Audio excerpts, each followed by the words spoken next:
Are you feeling trapped in Canada or the United States? You have cost of living going through the roof, crime going through the roof, political division causing havoc in your country, and the freedoms are being chipped away. There's a little country called Serbia that you may want to look into. And today we're going to talk about why Serbia might be the country for you in 2025. Clients from all over the world, especially from North America, Australia, and most of Western Europe, are reaching out to us in droves. We've been hiring left, right, and centers just to keep up with the demand in our services by relocating to Serbia, and we're completely ecstatic. But one of the things that many of the people are asking is, why is the West collapsing? What exactly is going on? And if this video resonates with you and you want to go back to that old traditional lifestyle and get away from all this, turmoil that is happening in these Western countries, you may want to consider Serbia and reach out to us at Relocation Serbia to find out what your options are when it comes to moving to Serbia. But let's quickly talk facts about a lot of these Western countries. Now, the first thing that I want to talk about is in Canada, in the United States, a lot of people are working more and getting less.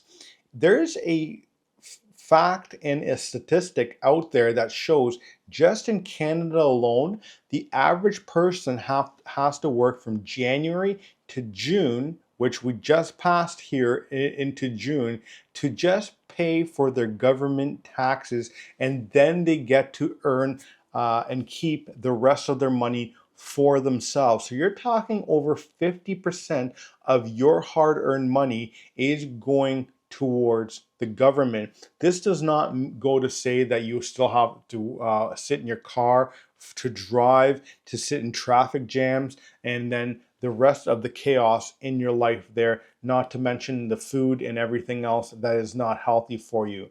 In the United States, homelessness is exploding in cities like LA, San Francisco, and New York. I've touched on this in a few other videos as well, where Canada is absolutely skyrocketing in homelessness as well. You have British Columbia that has a huge drug problem, and it's not the same as it used to be. My hometown, which is about an hour west of Toronto, that never ever saw homelessness before, now has blocks and blocks of homeless encampments and a complete housing crisis as well. The healthcare system is expensive. Now, depending on where you live, people may say, hey, listen, in Canada, our healthcare system is free. But is it actually free if you have to wait for a year and a half to go have a MRI, to go see a specialist, and before you go see that specialist or have that procedure done, that the government actually offers you MAID, which is assisted suicide by the government, so that you don't have to actually wait to go and see your specialist or go through that procedure. And where I've seen in many articles right across Canada where people are waiting for these procedures and these tests, where their condition has worsened to the point that they have actually deceased and not around anymore to even go and meet that appointment. And so I don't believe that a free healthcare system is actually free when it comes to the cost of your well-being and your health.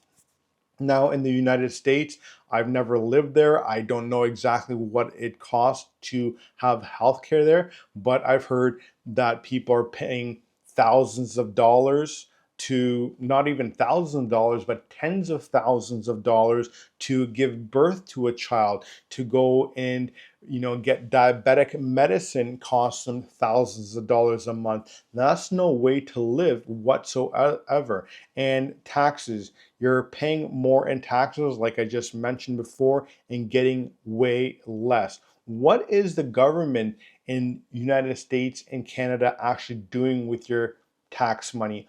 Is your quality of life better 20 years ago, or is it better now? And if you're saying it was better 20 years ago, that means that you're getting taxed more now and your quality of life is better, and you see it every day on the news that they're sending money overseas for foreign aid rather than investing in your own country. That is not something that anybody should actually live in, nor should you have to put up with it any longer.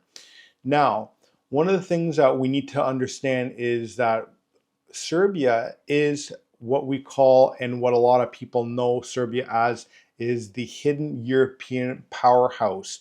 Now, the Balkans, is various countries in the area, but Serbia its own is the powerhouse, economic powerhouse, should I say, where a lot of businesses thrive, a lot of economic development is happening. And you can see that just driving through Serbia, all the roads that are being put up, all the real estate that's being put up, all the foreign investment that's coming in here from private investors that are coming to set up their businesses from high tax countries and want a lower corporate structure, and the availability to actually hire good quality workers as well, and English speaking workers at that as well. Now, one of the things you also have to know is that rent in Belgrade and Novi Sad is about 60 to 70% lower than it is in Toronto, New York, Vancouver, Los Angeles. The food is typically grown locally, it's organic, and it's fairly cheap depending on who you ask. If you ask people here in Serbia, they may be complaining because they're used to what it used to be. But I cannot put a price on food when it is healthier, tastier, and organic, and it's not GMO, it's not sprayed, it's not filled with all these chemicals like they are in the West. And one of the examples I like to use with people that I talk to here in Serbia, and a lot of the clients that we work with say, hey, listen, I hated tomatoes back in Canada, but here I love tomatoes. They just taste so much different. And that's just one of the biggest, or one of many things that our clients are telling us when it comes to food, not to mention when it comes to meat. And we are seriously a meat and potato countries here. The digital freedom that we also have here, there's no draconian internet laws here, and it's not what you typically look at as a surveillance state here. I mentioned taxes. So you have 10% flat rate income tax as an employee here. You have a flat rate 15% corporate tax here. And you're not going to be taxed at 40 to 50% of your income like you are in these other Western countries. Banking freedom. I've touched on this in one of the previous videos that I did. We are not part of the CRS reporting system here. There is ways to open up personal and business bank accounts in weeks and not months like you would have in some of your other countries. You have multiple ways of staying here legally. That can be by purchasing real estate, by family reunification. This could be also by opening up a business here and contributing to the economic prosperity of Serbia. If you have some sort of roots here in Serbia, you can look at obtaining citizenship through descent, and all these processes are things that we can help you with here at Relocation Serbia, on top of the slew of other services that we have here as well. And one of the other things is that Serbia still has a sense of community. It's not overrun by tourists, and it's real people and real connections. I mentioned before that here in the Balkans, that people love to sit at kafanas for hours drinking coffee and having actual intellectual conversations, not your small talk that you see someone at the office every day and be like, hey, how was your night? Good, I had dinner, went to sleep, or I watched TV, and that's it. People here actually like to sit down and have real conversations. Heck, this morning I was out downtown, and we're sitting having a coffee for 3 hours, walked around, had a good time with some of our team members, and kind of had a strategic play because we are getting so busy here and trying to figure things out as how do we move forward and offer better services and grow our team here at Relocation Serbia. Now, who should consider moving to Serbia? This is pretty much going to be an open-ended question answer, because it's pretty much uh, a consideration for everyone. People that are digital nomads that are looking for a lower tax system, especially when it comes to IT. We have a lot of government subsidies here that are geared towards people in IT, retirees seeking peace, safety, and affordability. We just moved in a client here in that came in from Holland, husband and wife. They just entered retirement, didn't like what's happening in Holland. They purchased a beautiful flat just outside of Novi Sad. I shouldn't say a flat. It was a house that they purchased and obtained their residency that way. People that are looking to own a business and looking to expand into Europe or relocate their headquarters. Say you're getting taxed 20, 30, 40%. Heck, I know when I ran my electrical contracting business in Canada, I was taxed at 39% just because of the high taxes there. Here you can come and set up a contracting business and get taxed at a flat rate tax no matter how much money you're making.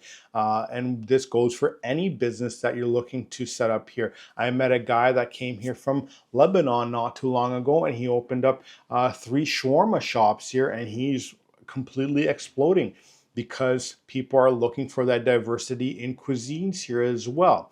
And people that are a family escaping cultural and economic collapses. If you're in a lot of these Western countries, such as Canada, United States, you can see that the nuclear family is getting eroded. They don't want you having that nuclear family. They want your children to be put into government institutions such as schools and getting taught how to learn their pronouns, how to have gender ideologies, things that don't actually contribute to a child's prosperity in life. Where you speak to children here in Serbia, they actually can have intellectual conversations at the age of 7, 8, 9 years old. And I've said that before in many of my videos and people that I've talked to in consultations and whatnot, that kids here are a lot more advanced. The schooling is a lot better here in Serbia than it is in a lot of these Western countries. What most people get wrong when it comes to Serbia is that there is no war here. The war was in 1999, World War II, and that's outdated. That's not happening anymore. Serbia is prospering and it's moving forward in the right direction, if you ask me. Yes, Serbia had tough times, and you can still see that, and people still are stuck in the old mindset of how Serbia was, and it's kind of hard to go through such a long period of time of hard times and trying to have a different outlook here. But people are slowly turning around. The crime is low. You don't have people having break-in enters here. The police are not telling you to leave your keys at the front door just in case someone wants to come and rob your car at night. You don't have child abductions here. You don't have people, women getting assaulted or otherwise in the streets. You don't have people raping and pillaging. You don't have gangs. You don't have drive-by shootings here like you have in the United States. It's, you know, life moves at a different pace here. It's not what a lot of the propaganda out there wants you to think about when you Google Serbia.